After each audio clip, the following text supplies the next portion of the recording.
সফলতার পার্সেন্টেজ কম কেন?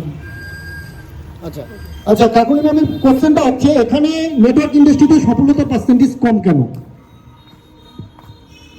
ধন্যবাদ কাকুলি ম্যাডামকে। এটা আপনাদের অনেকের প্রশ্ন তো নাকি, অর্থাৎ সফলতার পার্সেন্টেজ কম কেন? দেখো প্রথমে শুধু নেটওয়ার্ক ইন্ডাস্ট্রি সফলতার পার্সেন্টেজ কম, ব্যাপারটা এরকমটা নয়। আমরা যদি একটু শুধু ব্যাখ্যা করি, আচ্ছা বলুন তো, মাধ্যমিকে যদি সেরা 100 বলা হয় থাকে, সেরা 100 100 মাধ্যমিকে সেরা 100, সেরা 100 কেন বলে? লাখ লাখ লোক স্টুডেন্ট তো পরীক্ষা দিচ্ছে।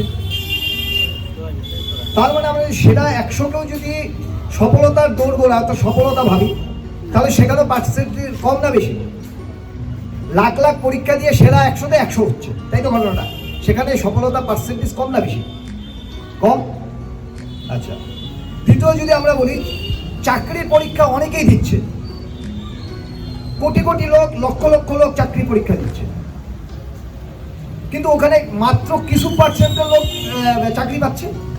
সবাই তো চাকরি পাবে জন্যই দিচ্ছে নাকি? কিন্তু আমরা যদি বিচার করি, চাকরির পার্সেন্টেজের কম না বেশি বলুন? কম।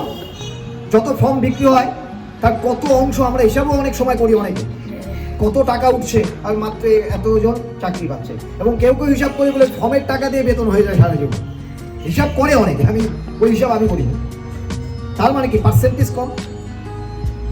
আচ্ছা এটা ভাবুন তো, নাসাতে গিয়েছে এরকম কতজনের নাম আমরা শুনি? ভারতবর্ষে সবাই যায় কি নাসাতে? তার মানে পার্সেন্টেজ কম। আচ্ছা সবাই কি ধনী? তার মানে পার্সেন্টেজ কম। অর্থাৎ এই ধনীকে কেন্দ্র করে যদি আমরা একটা কথা বলি,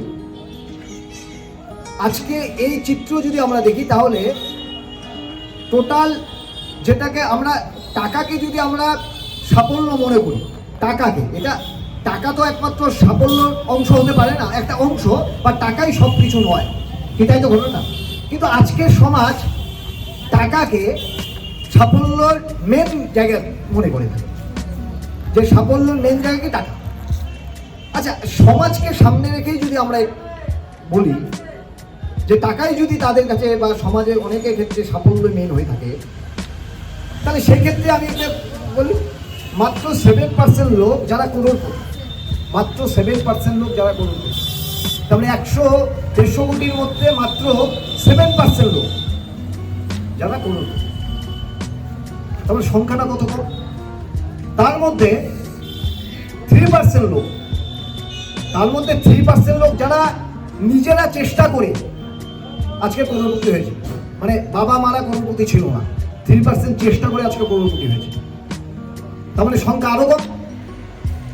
তার মানে সাফল্যর হার প্রত্যেকটা ডিপার্টমেন্টেই কম, কিন্তু নেটওয়ার্ক ইন্ডাস্ট্রির চোখে কেন পড়ে? একটাই কারণে, ওই যে আমাদের অ্যাওয়ারনেস কম। আর এই বিষয়ের উপর মানুষের যে মানে এডুকেটেড হওয়া, এই বিষয়ের উপর সঠিকভাবে এডুকেটেড নয়।